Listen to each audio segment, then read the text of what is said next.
Hi, welcome to Lash Class. B.A English Language and Linguisticsലെ നാലാമത്തെ മൊഡ്യൂളാണ് നമ്മൾ നോക്കുന്നത്. നമ്മളിവിടെ നിങ്ങൾക്ക് നോട്ട്സായിട്ട് കൂടി ഉപയോഗിക്കാൻ കഴിയാവുന്ന അതിലെ ഇമ്പോർട്ടൻ്റ് പോയിൻറ്സും അതിൻ്റെ ഒരു എക്സ്പ്ലനേഷനുമാണ് പ്രൊവൈഡ് ചെയ്യുന്നത്. നമുക്ക് നോക്കാം. Syntax. Syntax is A major component of grammar focusing on the formal properties of language. Syntax എന്ന് പറയുന്നത് ഗ്രാമറിൻ്റെ ഒരു പ്രധാനപ്പെട്ട ഭാഗമാണ്.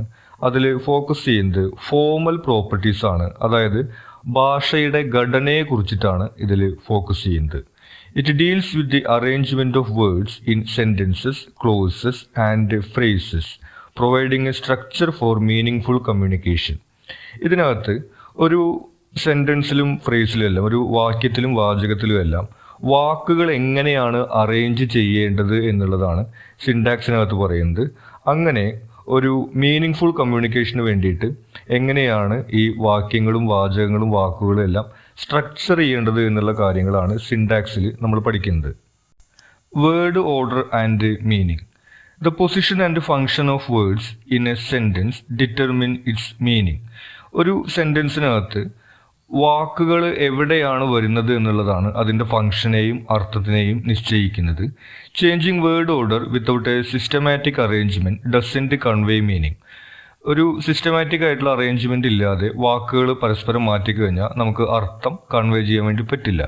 ഉദാഹരണത്തിന്, പോലീസ് അറസ്റ്റഡ് എ ക്രിമിനൽ എന്നുള്ളൊരു സെൻറ്റൻസിനകത്ത് ക്രിമിനൽ എടുത്തിട്ട് നമ്മൾ ആദ്യവും പോലീസ് എടുത്തിട്ട് അവസാനം വെച്ച് കഴിഞ്ഞാൽ ക്രിമിനൽ അറസ്റ്റഡ് എ പോലീസ് എന്നുള്ള അർത്ഥം വരും. അതായത് നമ്മൾ ഉദ്ദേശിക്കുന്ന അർത്ഥമല്ല അവിടെ ഉണ്ടാവുന്നത്.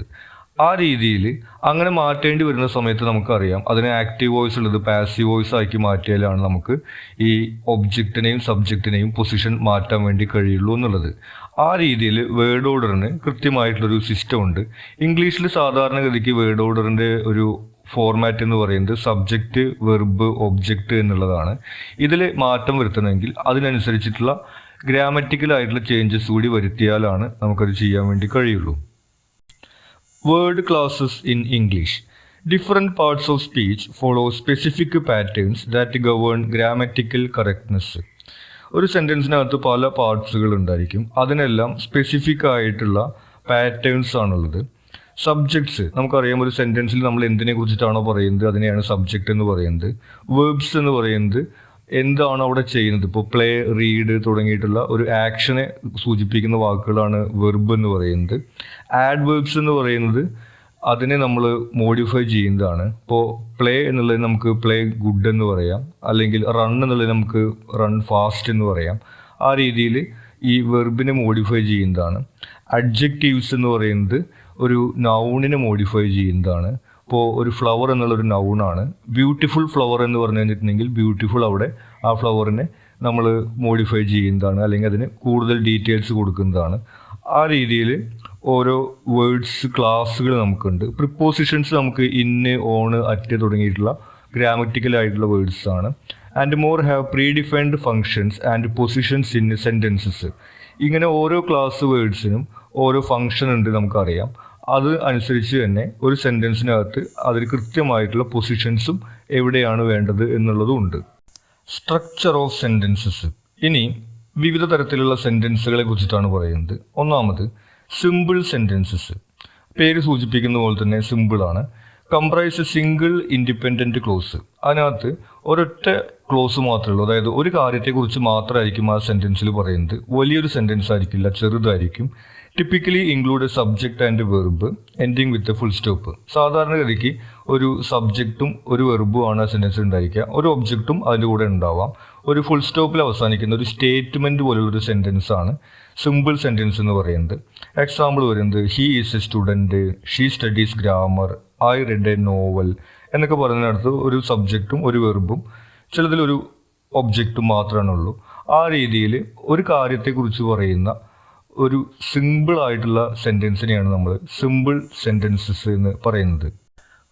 Compound sentences consist of two independent clauses joined by coordinating conjunctions. Compound sentence എന്ന് പറയുന്നത് നമ്മൾ നേരത്തെ പറഞ്ഞ സിമ്പിൾ സെൻറ്റൻസുകൾ രണ്ടെണ്ണം കൂട്ടി വയ്ക്കുമ്പോൾ നമുക്ക് ലഭിക്കുന്നതാണ്. ഒരു അർത്ഥം വരുന്ന സിമ്പിൾ ആയിട്ടുള്ള ഒരു സെൻറ്റൻസ് ആണ് സിമ്പിൾ സെൻറ്റൻസ് എന്ന് പറയുന്നത്. അങ്ങനത്തെ രണ്ടെണ്ണം വരുന്ന രണ്ട് കാര്യങ്ങളെക്കുറിച്ച് പറയുന്ന സെൻറ്റൻസിനെയാണ് നമ്മൾ കോമ്പൗണ്ട് സെൻറ്റൻസസ് എന്ന് പറയുന്നത്. അത് രണ്ട് സെൻറ്റൻസും കൂടിയിട്ട് കണക്ട് ചെയ്തിട്ടുണ്ടായിരിക്കും. അത് കണക്ട് ചെയ്യാൻ വേണ്ടിയിട്ട് ഉപയോഗിക്കുന്നത് conjunctions like for, and, nor, but, or, yet, and, so, അതുപോലെ ബിക്കോസ്, അങ്ങനെയൊക്കെയുള്ള വാക്കുകൾ ഉപയോഗിച്ചുകൊണ്ട് രണ്ട് സെൻറ്റൻസുകളെ തമ്മിൽ കണക്ട് ചെയ്ത് വയ്ക്കുന്നതിനെയാണ് നമ്മൾ കോമ്പൗണ്ട് സെൻറ്റൻസ് എന്ന് പറയുന്നത്. എക്സാമ്പിൾ വരുന്നത് she studies math and her brother place piano. She studies math എന്ന് പറയുന്നത് ഒരു സെൻറ്റൻസ് ആണ്, നമുക്കറിയാം, ഒരു കാര്യത്തെക്കുറിച്ച് തന്നെയാണ് പറയുന്നത്. ഹെർ ബ്രദർ പ്ലേസ് പിയാനോ എന്ന് പറയുന്നത് വേറൊരു കാര്യത്തെക്കുറിച്ചിട്ടാണ് പറയുന്നത്, അതും ഒരു കാര്യത്തെക്കുറിച്ചിട്ടാണ് പറയുന്നത്. ആൻഡ് എന്നുള്ള ഒരു കൺജക്ഷൻ ഉപയോഗിച്ചുകൊണ്ട് അതിന് രണ്ടിനെയും കണക്ട് ചെയ്തിരിക്കുകയാണ്. She studies math and her brother place piano. അപ്പോൾ അതൊരു കോമ്പൗണ്ട് സെൻറ്റൻസ് ആയി. I prepared well for the test but lost it. I prepared well for the test എന്ന് പറയുന്നത് ഒരു കാര്യത്തെക്കുറിച്ചിട്ടാണ് പറയുന്നത്, അതൊരു സിമ്പിൾ സെൻറ്റൻസ് ആണ്. Lost it, I lost it എന്ന് പറയുന്നത് എന്താണ്, ഒരു കാര്യത്തെക്കുറിച്ചിട്ടാണ് പറയുന്നത്, അതൊരു സിമ്പിൾ സെൻറ്റൻസ് ആണ്. ഇവിടെ ബട്ട് എന്നുള്ളൊരു കൺജക്ഷൻ ഉപയോഗിച്ചുകൊണ്ട് അതിന് രണ്ടും കണക്ട് ചെയ്തിരിക്കുകയാണ്. അപ്പോൾ ആ രണ്ട് ഇൻഡിപെൻഡൻറ്റ് സെൻറ്റൻസുകൾ നമ്മളിതുപോലെ but, for, and, yet, so, because തുടങ്ങിയിട്ടുള്ള കൺജക്ഷൻസ് ഉപയോഗിച്ചുകൊണ്ട് കണക്ട് ചെയ്ത് ഒന്നാക്കുമ്പോൾ നമുക്ക് ലഭിക്കുന്നതാണ് compound sentences. Complex sentences comprise a dependent clause and an independent clause. കോംപ്ലക്സ് സെൻറ്റൻസിലും നമുക്ക് രണ്ട് പാർട്സ് തന്നെയാണുള്ളത്. ഒന്ന് ഇൻഡിപെൻഡൻറ്റ് ക്ലോസ് ആണ്. ഇൻഡിപെൻഡൻറ്റ് ക്ലോസ് എന്ന് പറയുന്നത് ഒറ്റയ്ക്ക് നമ്മൾ ആ സെൻറ്റൻസ് തന്നെ എടുത്ത് മാറ്റി വെച്ച് കഴിഞ്ഞാലും അതിന് കറക്റ്റായിട്ടുള്ള ഒരു അർത്ഥം ഉണ്ടായിരിക്കും. മറ്റൊന്ന് ഡിപ്പെൻഡൻറ്റ് ക്ലോസ് ആണ്. ഡിപ്പെൻഡൻറ്റ് ക്ലോസ് എന്ന് പറഞ്ഞു കഴിഞ്ഞാൽ ഈ സെൻറ്റൻസിൽ നിന്ന് ആ ഒരു ഭാഗം മാത്രം നമ്മൾ എടുത്ത് പുറത്ത് വെച്ച് കഴിഞ്ഞിട്ടുണ്ടെങ്കിൽ അതിന് കംപ്ലീറ്റ് ആയിട്ടുള്ളൊരു അർത്ഥം ഉണ്ടായിരിക്കില്ല. ഈ സെൻറ്റൻസിൻ്റെ കൂടെ നിൽക്കുമ്പോൾ മാത്രമാണ് അതിൻ്റെ അർത്ഥം കംപ്ലീറ്റ് ആവുന്നത്. അങ്ങനെയുള്ളതിനെയാണ് നമ്മൾ ഡിപ്പെൻഡൻറ്റ് ക്ലോസ് എന്ന് പറയുന്നത്. അപ്പോൾ കോംപ്ലക്സ് സെൻറ്റൻസിൽ നമുക്ക് ലഭിക്കുന്നത് ഒരു ഇൻഡിപെൻഡൻറ്റ് ക്ലോസ് ആണ്, അതായത് കംപ്ലീറ്റ് മീനിങ് ഉള്ള ഒരു സെൻറ്റൻസും ഒരു ഡിപ്പെൻഡൻറ്റ് ക്ലോസും അതിനെക്കുറിച്ചിട്ട് വരുന്ന മറ്റൊരു എക്സ്പ്ലനേഷനോ അല്ലെങ്കിൽ ഡീറ്റെയിലോ ആയിരിക്കാം. അത് ഈ സെൻറ്റൻസിൻ്റെ കൂടെ നിൽക്കുമ്പോൾ മാത്രമാണ് അതിൻ്റെ മീനിങ് കറക്റ്റ് ആവുള്ളൂ. ഇതാണ് കോംപ്ലക്സ് സെൻറ്റൻസിൽ വരുന്നത്. ഇനി ഇത് രണ്ടും തമ്മിൽ കണക്ട് ചെയ്യാൻ വേണ്ടി നമ്മൾ ഉപയോഗിക്കുന്നത് subordinating conjunctions like while, since, although, however, though, if, when, where, who and which connect the clauses. ഇനി ഈ ഡിപ്പെൻഡൻറ്റ് ക്ലോസിനെയും ഇൻഡിപെൻഡൻറ്റ് ക്ലോസിനെയും കണക്ട് ചെയ്യാൻ വേണ്ടി നമ്മൾ ഉപയോഗിക്കുന്നത് ഈ സബോർഡിനേറ്റിംഗ് കൺജക്ഷൻസ് ആണ്. എക്സാമ്പിൾ വെച്ച് കഴിഞ്ഞാൽ നമുക്ക് ഒന്നുകൂടി മനസ്സിലാവും.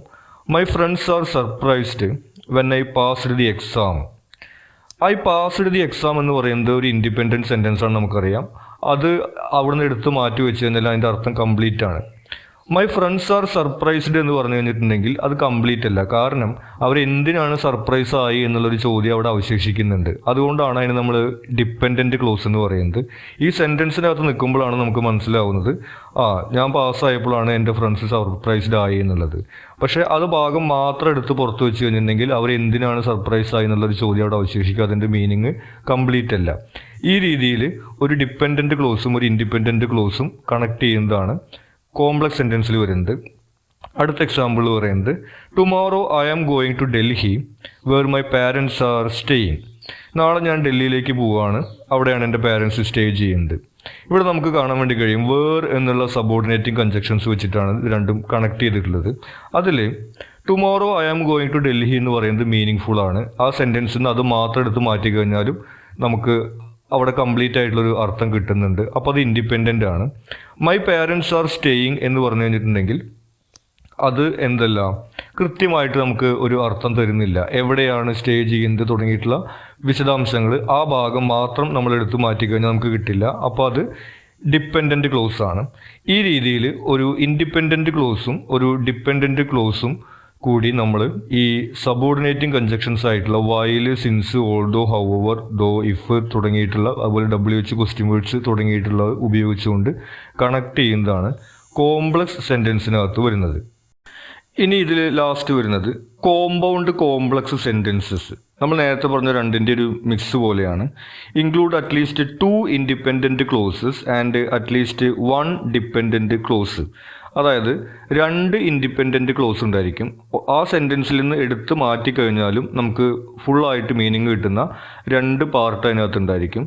ഒരു ഡിപ്പെൻഡൻറ്റ് ക്ലോസ് മിനിമം അതിനകത്ത് ഉണ്ടായിരിക്കും. ആ സെൻറ്റൻസിൽ നിന്ന് പുറത്തെടുത്ത് വെച്ച് കഴിഞ്ഞാൽ നമുക്ക് കറക്റ്റായിട്ട് മീനിങ് കിട്ടാത്ത ഒരു ഡിപ്പെൻഡൻറ്റ് ക്ലോസും അതിനകത്തുണ്ടായിരിക്കും. ഇങ്ങനെ രണ്ട് സിമ്പിൾ സെൻറ്റൻസ് അല്ലെങ്കിൽ രണ്ട് ഇൻഡിപെൻഡൻറ്റ് ക്ലോസ് അതിൻ്റെ കൂടെ ഒരു ഡിപ്പെൻഡൻറ്റ് ക്ലോസ് വരുന്നതാണ് കോമ്പൗണ്ട് കോംപ്ലക്സ് സെൻറ്റൻസ്. നമുക്കറിയാം ഇതെല്ലാം കൂടി വരുമ്പോൾ ഒരു നീളത്തിലുള്ള ഒരു സെൻറ്റൻസ് ആണ് നമുക്ക് കിട്ടുക എന്നുള്ളത്. Used for expressing longer and more complex ideas. നമ്മൾ നേരത്തെ പറഞ്ഞ പോലെ ലോങ്ങർ ആയിട്ടുള്ള കാര്യങ്ങളും ഐഡിയാസും എക്സ്പ്രസ് ചെയ്യുന്നതിന് വേണ്ടിയിട്ടാണ് ഇത്തരം സെൻറ്റൻസുകൾ ഉപയോഗിക്കുന്നത്. എക്സാമ്പിൾ വരുന്നത് I don't like snakes because they are poisonous, so I kill them. ഇവിടെ നമുക്ക് കാണാൻ വേണ്ടി കഴിയും ഐ ഡോണ്ട് ലൈക്ക് സ്നേക്സ് എന്ന് പറയുന്നത് ഒരു ഇൻഡിപെൻഡൻ്റ് ആയിട്ടുള്ള സെൻറ്റൻസ് ആണ്. അത് നമ്മൾ അതിന് എടുത്ത് മാറ്റിക്കഴിഞ്ഞാൽ നമുക്ക് ആ അർത്ഥം കംപ്ലീറ്റ് ആണ്. ദേ ആർ പോയിസണസ്, അവർ പോയിസണസ് ആണ് എന്ന് പറയുന്നുണ്ട്. സോ ഐ കിൽ ദം, അപ്പോൾ ഞാൻ അതിനെ കില്ല് ചെയ്യുന്നു. ഇതിൽ നമുക്കറിയാം ഐ കിൽ ദം എന്ന് പറഞ്ഞു കഴിഞ്ഞിട്ടുണ്ടെങ്കിൽ അത് എന്താണ്, നമുക്ക് കംപ്ലീറ്റ് ആയിട്ടുള്ള മീനിങ് തരില്ല. അത് ആരെയാണ്, എന്തിനെയാണ് എന്നുള്ള ചോദ്യങ്ങൾ അവിടെ അവശേഷിക്കുന്നുണ്ട്.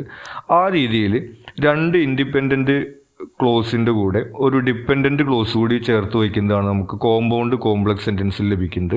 ഒരു എക്സാമ്പിൾ കൂടി നോക്കാം. The dog barks when it sees a stranger, so I go to check who it is. ഒരു സ്ട്രേഞ്ചർ വന്നു കഴിഞ്ഞിട്ടുണ്ടെങ്കിൽ ഡോഗ് കുരയ്ക്കും, അപ്പോൾ ഞാൻ ആരാന്ന് പോയി നോക്കും. ഇത്രയാണ് അതിൽ പറയുന്നത്.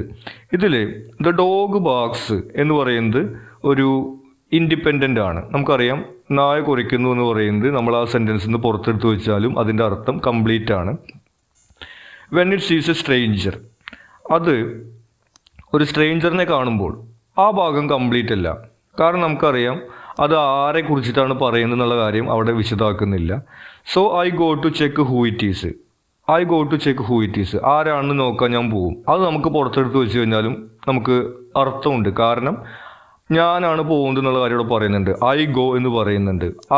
ആരെ നോക്കാനോ പോകുന്നുള്ള കാര്യം ഇവിടെ പറയേണ്ട ആവശ്യമില്ല. കാരണം ആരാണെന്ന് നോക്കാനാണല്ലോ നമ്മൾ പോകുന്നത്. ആ രീതിയിൽ അവിടെ രണ്ട് ഇൻഡിപെൻഡൻറ്റ് ക്ലോസുകളുണ്ട്. പക്ഷേ when it sees a stranger എന്ന് പറയുമ്പോൾ നമുക്കറിയില്ല ആരെ കുറിച്ചിട്ടാണ് പറയുന്നത്, നമുക്കറിയില്ല. അപ്പോൾ ആ സെൻറ്റൻസിന് നമുക്ക് പൂർണ്ണമായിട്ട് അർത്ഥം മനസ്സിലാവണമെങ്കിൽ ഈ സെൻറ്റൻസിൻ്റെ ഉള്ളിലിരിക്കുമ്പോഴാണ് അത് നടക്കുകയുള്ളൂ. ആ രീതിയിൽ രണ്ട് ഇൻഡിപെൻഡൻറ്റ് ക്ലോസും ഒരു ഡിപ്പെൻഡൻറ്റ് ക്ലോസും വരുന്ന സെൻറ്റൻസുകളെയാണ് നമ്മൾ കോമ്പൗണ്ട് കോംപ്ലക്സ് സെൻറ്റൻസ് എന്ന് പറയുന്നത്. Phrases and types of phrases. ഇനി പറയുന്നത് ഫ്രേസുകളെ കുറിച്ചിട്ടാണ്. Brief expressions consisting of one or more words. ഒന്നോ അതിലധികമോ വാക്കുകളുള്ള ചെറിയ എക്സ്പ്രഷൻസിനെയാണ് ഫ്രേസ് എന്ന് പറയുന്നത്. Like a subject predicate combination, so they cannot stand independently as sentences. ഇനി ഫ്രേസിനകത്ത് സബ്ജക്റ്റ് വെർബ് ഒബ്ജക്റ്റ് അങ്ങനെയൊന്നും ഉണ്ടായിരിക്കില്ല. ഒന്നോ രണ്ടോ വാക്കുകളാണ് അതിനകത്ത് ഉണ്ടാവുന്നത്. അതുകൊണ്ട് തന്നെ ഒറ്റയ്ക്ക് അതിനൊരു സെൻറ്റൻസ് ആവാൻ വേണ്ടി കഴിയില്ല. Contains A head element like blue shirt or go quickly. ഈ എക്സാമ്പിൾ കണ്ടാൽ നമുക്ക് മനസ്സിലാവും. ബ്ലൂ ഷർട്ട് എന്ന് പറയുന്നത് ഒരു ഫ്രേസാണ്. ഗോ ക്വിക്ക്ലി, അതുപോലെ നോ പാർക്കിംഗ്, നോ സ്മോക്കിംഗ് എന്നൊക്കെ നമ്മൾ കേട്ടിട്ടുണ്ട്. അതൊക്കെ ഓരോ ഫ്രേസുകളാണ്. അതിനൊറ്റയ്ക്കൊരു സെൻറ്റൻസ് ആവാൻ വേണ്ടി കഴിയില്ല. പക്ഷേ അത് ചെറിയൊരു ഐഡിയയാണ് അവിടെ എക്സ്പ്രസ് ചെയ്യുന്നത്. ഇത്തരത്തിലുള്ളതാണ് ഫ്രേസുകൾ എന്ന് പറയുന്നത്. Types of phrases. ഇനി പറയുന്നത് വിവിധ തരത്തിലുള്ള ഫ്രേസുകളെ കുറിച്ചിട്ടാണ്. ഒന്നാമത് noun phrase. Begins with A determiner and contains A noun or pronoun. ഇതിൻ്റെ പേര് സൂചിപ്പിക്കുന്ന പോലെ തന്നെ ഒരു നൗണിനെ വിശേഷിപ്പിക്കാൻ വേണ്ടി ഉപയോഗിക്കുന്ന ഫ്രേസുകളാണ് നൗൺ ഫ്രേസ്. അതിനകത്തൊരു ഡിറ്റർമിനർ ഉണ്ടായിരിക്കും. അതായത് എ ആൻഡ് ദ എന്നുള്ള രീതിയിൽ അതിൻ്റെ എണ്ണത്തെ സൂചിപ്പിക്കുന്ന ഒരു കാര്യം കൂടി അതിനകത്ത് ഉണ്ടായിരിക്കും. Functions as a subject or object. ഒരു സെൻറ്റൻസിനകത്ത് അത് സബ്ജക്റ്റായിട്ടും ഒബ്ജക്റ്റായിട്ടും വരാവുന്നതാണ്. Example, she wears a blue sari. A blue sari എന്ന് പറയുന്നത് ആ സാരിയുടെ ഒരു സവിശേഷതയെ അവിടെ എടുത്തു പറയുന്നതാണ് ബ്ലൂ സാരി എന്ന് പറയുന്നത്. അതവിടെ നൗൺ ഫ്രേസ് ആണ്. അതുപോലെ ഒരു സ്മോൾ ബാസ്ക്കറ്റ്, അതുപോലെ റെഡ് ഫ്ലവർ തുടങ്ങിയിട്ട് ഒരു നൗണിനെ വിശേഷിപ്പിക്കാൻ വേണ്ടി ഒരു വാക്ക് കൂട്ടിച്ചേർക്കുന്നതിനെയാണ് നമ്മൾ നൗൺ ഫ്രേസ് എന്ന് പറയുന്നത്. Verb phrase contains a main verb and an auxiliary verb. Verb ഫ്രേസിനകത്ത് നമുക്ക് ഒരു വെർബിനെ എക്സ്പ്രസ് ചെയ്യുന്നതാണ്. അതിനകത്തൊരു മെയിൻ വെർബും ഓക്സിലറി വെർബും ഉണ്ടായിരിക്കും. ഓക്സിലറി വെർബ് എന്ന് പറയുന്നത് നമ്മൾ ഈസ്, വാസ്, ഹാസ് തുടങ്ങിയിട്ടുള്ള വാക്കുകളെയാണ് ഉദ്ദേശിക്കുന്നത്. Example, tomorrow is going to be a good day. അതിനകത്ത് ഈസ് ഗോയിങ് എന്ന് പറയുന്നത് ഒരു വെർബ് ഫ്രേസ് ആണ്. ഈസ് എന്ന് പറയുന്നതാണ് അവിടുത്തെ ഓക്സിലറി വെർബ് വരുന്നത്. ഗോയിങ് എന്ന് പറയുന്നത് മെയിൻ വെർബും. അതുപോലെ ഷീ ഈസ് സ്റ്റഡിയിങ് എന്ന് പറയുന്ന സമയത്ത് ഈസ് സ്റ്റഡിയിങ് എന്ന് പറയുന്നത് ഒരു വെർബ് ഫ്രേസ് ആണ്. ഈസ് ആണതിൽ ഓക്സിലറി വെർബ് വരുന്നത്. സ്റ്റഡിയിങ് എന്ന് പറയുന്നത് മെയിൻ വെർബ്. അതുപോലെ ഹി വാസ് സ്ലീപ്പിംഗ് എന്ന് പറയുന്ന സമയത്ത് വാസ് സ്ലീപ്പിംഗ് എന്ന് പറയുന്നത് ഒരു വെർബ് ഫ്രേസ് ആണ്. വാസ് ആണ് അതിനകത്ത് ഓക്സിലറി വെർബ് വരുന്നത്. സ്ലീപ്പിംഗ് എന്ന് പറയുന്നത് മെയിൻ വെർബ്. ആ രീതിയിൽ ഒരു വെർബ് ഉൾക്കൊള്ളുന്ന ഫ്രേസുകളെയാണ് നമ്മൾ വെർബ് ഫ്രേസ് എന്ന് പറയുന്നത്. Adjective phrase. Headed by an adjective, it modifies a noun or pronoun. ഒരു അഡ്ജക്റ്റീവ് ഉപയോഗിച്ചുകൊണ്ട് നൗണിനെയോ പ്രൊനൗണിനെയോ മോഡിഫൈ ചെയ്യുന്നതിനെയാണ് അഡ്ജക്റ്റീവ് ഫ്രേസ് എന്ന് പറയുന്നത്. Example, she has strong will power. അവിടെ സ്ട്രോങ് എന്നുള്ള വാക്ക് ഉപയോഗിച്ചുകൊണ്ട് വിൽ പവർ എന്ന് പറയുന്ന ഒരു നൗണിനെ നമ്മൾ മോഡിഫൈ ചെയ്തിരിക്കുന്നു. അതുപോലെ ഹി ഹാസ് ഗുഡ് മാനേഴ്സ് എന്ന് പറയുന്ന സമയത്ത് മാനേഴ്സ് എന്ന് പറയുന്ന വാക്കിനെ നമ്മൾ ഗുഡ് എന്ന് പറയുന്ന വേർഡ് ഉപയോഗിച്ചുകൊണ്ട് മോഡിഫൈ ചെയ്യും. അത്തരത്തിൽ നമ്മൾ ഒരു നൗണിനെയോ പ്രൊനൗണിനെയോ മോഡിഫൈ ചെയ്യുന്ന സംവിധാനത്തിനെയാണ് അഡ്ജക്റ്റീവ് ഫ്രേസ് എന്ന് പറയുന്നത്. Adverb phrase. Headed by an adverb, it describes an adjective, verb or another adverb. ഒരു ആഡ്വർബ് ഉപയോഗിച്ചുകൊണ്ട് നമ്മൾ ഒരു വാക്കിനെ, ആ വാക്ക് ഒരു അഡ്ജക്റ്റീവ് ആവാം, അല്ലെങ്കിൽ ഒരു ആഡ്വർബ് ആവാം, അല്ലെങ്കിൽ ഒരു വെർബ് ആവാം, അതിനെ ഒരു ആഡ്വർബ് ഉപയോഗിച്ചുകൊണ്ട് നമ്മൾ മോഡിഫൈ ചെയ്യുന്നതിനെയാണ് ആഡ്വർബ് ഫ്രേസ് എന്ന് പറയുന്നത്. Example, she dances beautifully. അവിടെ ഡാൻസ് എന്ന് പറയുന്നതിനെ ബ്യൂട്ടിഫുള്ളി എന്ന് പറയുന്ന ആഡ്വർബ് ഉപയോഗിച്ചുകൊണ്ട് നമ്മൾ മോഡിഫൈ ചെയ്തിരിക്കുകയാണ്. അതുപോലെ ഹി റൺസ് ക്വിക്ക്ലി. അവിടെ ഈ റൺ എന്ന് പറയുന്ന വെർബിനെ നമ്മൾ ക്വിക്ക്ലി എന്ന് പറയുന്ന ആഡ്വർബ് ഉപയോഗിച്ചുകൊണ്ട് മോഡിഫൈ ചെയ്യും. ആ രീതിയിൽ ഒരു ആഡ്വർബ് ഉപയോഗിച്ചുകൊണ്ട് നമ്മൾ ഒരു വെർബിനെയോ അഡ്ജക്റ്റീവിനെയോ എല്ലാം മോഡിഫൈ ചെയ്യുന്നതിനെയാണ് ആഡ്വർബ് ഫ്രേസ് എന്ന് പറയുന്നത്. Prepositional phrase. Contains a preposition and connects people, objects, time and locations. ഒരു പ്രിപ്പോസിഷൻ യൂസ് ചെയ്തുകൊണ്ട് ഈ പീപ്പിൾ, ഒബ്ജക്റ്റ്, ടൈം, ലൊക്കേഷൻ അങ്ങനെയുള്ളതിനെല്ലാം ഒരു സെൻറ്റൻസിൽ കണക്ട് ചെയ്യുന്നതിനെയാണ് പ്രിപ്പോസിഷണൽ ഫ്രേസ് എന്ന് പറയുന്നത്. Team India is leaving to play cricket in Australia.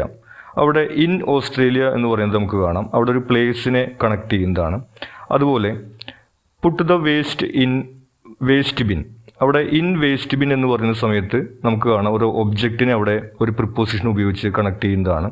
അതുപോലെ can you write on note book.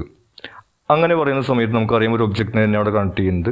ആ രീതിയിൽ ഒരു ഒബ്ജക്റ്റിനെ, പ്ലേസിനെ, അല്ലെങ്കിൽ ഒരു ലൊക്കേഷനെ, ടൈമിനെ തുടങ്ങിയിട്ടുള്ള കാര്യങ്ങളെ ഒരു പ്രിപ്പോസിഷൻ ഉപയോഗിച്ചുകൊണ്ട് കണക്ട് ചെയ്യുന്ന ഫ്രേസുകളെയാണ് പ്രിപ്പോസിഷൻ ഫ്രേസ് എന്ന് പറയുന്നത്. Participle phrase. Uses A participle as an adjective. അവിടെ ഒരു പാർട്ടിസിപ്പിൾ, അത് പ്രസൻറ്റ് പാർട്ടിസിപ്പിൾ ആവാം, അല്ലെങ്കിൽ പാസ്റ്റ് പാർട്ടിസിപ്പിൾ ആവാം, അതിനൊരു അഡ്ജക്റ്റീവായിട്ട് യൂസ് ചെയ്യുന്നതാണ് പാസ്റ്റ് പാർട്ടിസിപ്പിളിൽ വരുന്നത്. എക്സാമ്പിൾ വരുന്നത് ruined by decaying the house was collapsed. അവിടെ റൂയിൻഡ് എന്ന് പറയുന്നത് ഒരു അഡ്ജക്റ്റീവായിട്ട് യൂസ് ചെയ്തിരിക്കുകയാണ്. അതുപോലെ working hard, he was tired. അവിടെ വർക്കിംഗ് എന്ന് പറയുന്ന ഒരു പ്രസൻറ്റ് പാർട്ടിസിപ്പിൾ നമുക്കവിടെ അഡ്ജക്റ്റീവായിട്ട് യൂസ് ചെയ്യുന്നത് കാണാം.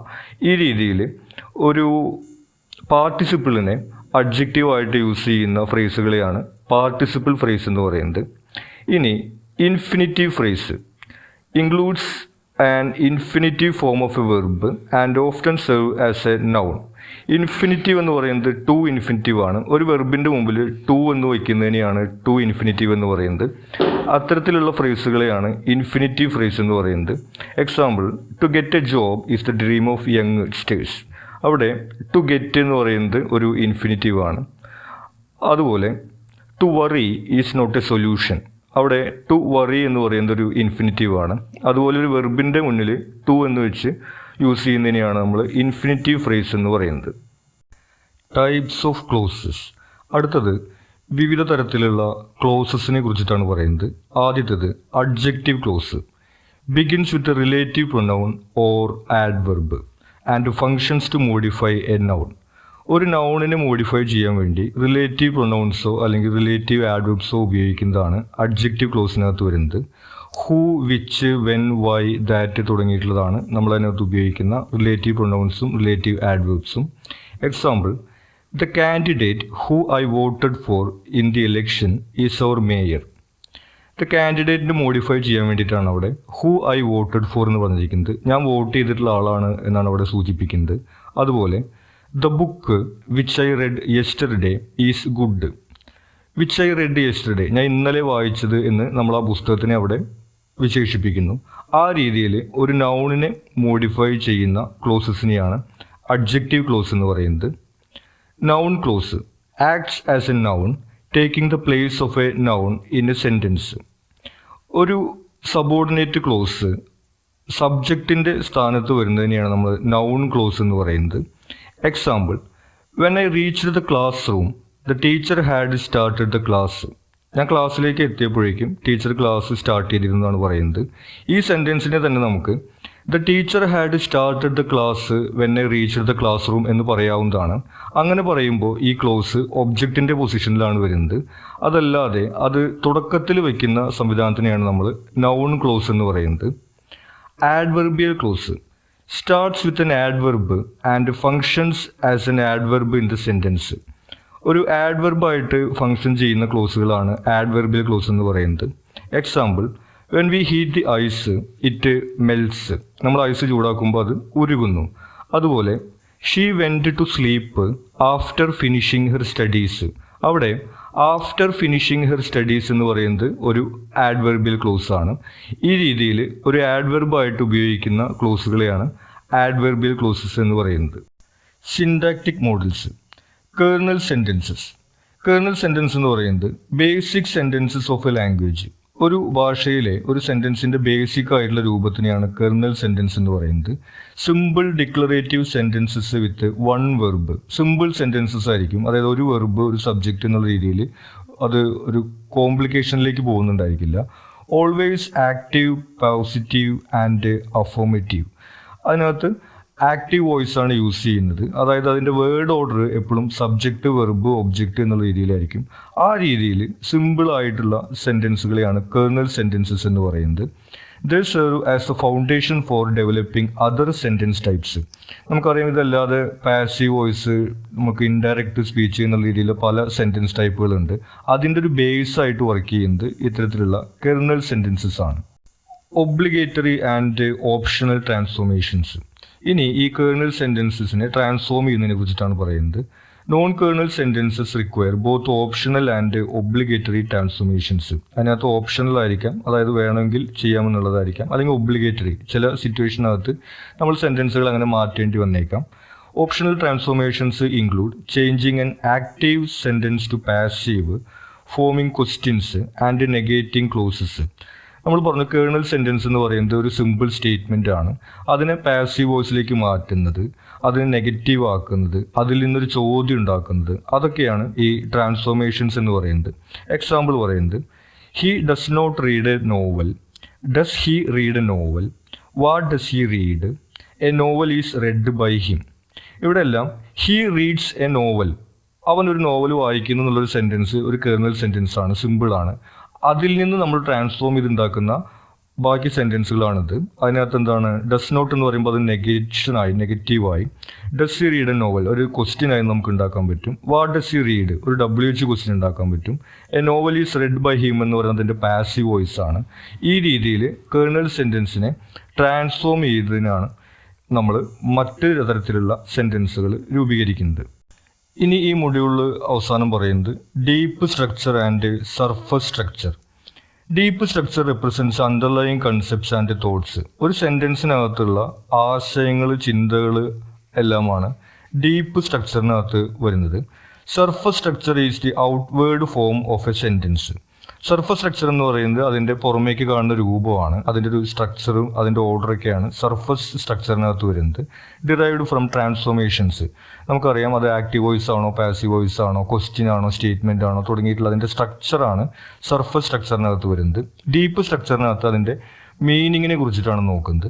അപ്പോൾ ചില സെൻറ്റൻസുകൾക്കകത്ത് അതിൻ്റെ സ്ട്രക്ചർ ഏതായി കഴിഞ്ഞാലും അതിൻ്റെ ഡീപ്പ് സ്ട്രക്ചറിന് അല്ലെങ്കിൽ അർത്ഥത്തിന് മാറ്റം ഉണ്ടാവില്ല. ഉദാഹരണത്തിന് ഷീ റൈറ്റ്സ് എ ലെറ്റർ എന്ന് പറഞ്ഞാലും അതിന് പാസീവ് വോയിസ് ആക്കിയിട്ട് a letter is written by her എന്ന് പറഞ്ഞു കഴിഞ്ഞാലും അതിൻ്റെ ഫോമിൽ മാറ്റമുണ്ട്, പക്ഷെ അർത്ഥത്തിൽ മാറ്റം വരുന്നില്ല. എന്നാൽ ചില സെൻറ്റൻസിൽ ഉദാഹരണത്തിന് ലവ് ഓഫ് ഗോഡ് എന്നുള്ളൊരു സെൻറ്റൻസ് പറഞ്ഞു കഴിഞ്ഞിട്ടുണ്ടെങ്കിൽ അതിൻ്റെ ഡീപ്പ് സ്ട്രക്ചറിനകത്ത് രണ്ടർത്ഥം വരാം. ഒന്നുകിൽ ദൈവത്തിന് നമ്മളോടുള്ള സ്നേഹം എന്നുള്ള അർത്ഥത്തിനകത്ത് വരാം, അല്ലെങ്കിൽ നമുക്ക് ദൈവത്തോടുള്ള സ്നേഹം എന്നുള്ള അർത്ഥം ലവ് ഓഫ് ഗോഡ് എന്ന് പറയുന്നൊരു സെൻറ്റൻസിന് വരാം. അവിടെ ഡീപ്പ് സ്ട്രക്ചറിൽ വേരിയേഷൻസ് വരുന്നുണ്ട്. അത്തരത്തിൽ ഒരു സെൻറ്റൻസിൻ്റെ മീനിങ്സിനെ നോക്കുന്നതാണ് ഡീപ്പ് സ്ട്രക്ചർ, അതിൻ്റെ ഫോർമേഷന് നോക്കുന്നതാണ് സർഫസ് സ്ട്രക്ചറിനകത്ത് വരുന്നത്. Transformational rules relate to levels generating various sentence forms. നമുക്കറിയാം ട്രാൻസ്ഫോർമേഷണൽ റൂൾസ് ഇപ്പോൾ ആക്റ്റീവ് വോയിസ് പാസീവ് വോയിസ് ആക്കുന്നതിനും ഡയറക്റ്റ് ഇൻഡയറക്റ്റ് ആക്കുന്നതിനും റൂൾസ് ഉണ്ട്. അത് വെച്ചിട്ടാണ് നമ്മൾ വിവിധ തരത്തിലുള്ള ഫോർമേഷൻസ് രൂപീകരിക്കുന്നത്. ഇത്രയാണ് ഈ മൊഡ്യൂളിനകത്ത് ഇമ്പോർട്ടൻ്റ് ആയിട്ട് വരുന്നത്. നിങ്ങൾക്ക് എന്തെങ്കിലും സംശയങ്ങളോ സജഷൻസോ ഉണ്ടെങ്കിൽ നിങ്ങൾ കമൻറ്റ് ചെയ്യുക. അതുപോലെ ഈ ചാനൽ നിങ്ങൾ ഇതുവരെ സബ്സ്ക്രൈബ് ചെയ്തിട്ടില്ലെങ്കിൽ സബ്സ്ക്രൈബ് ചെയ്യുക.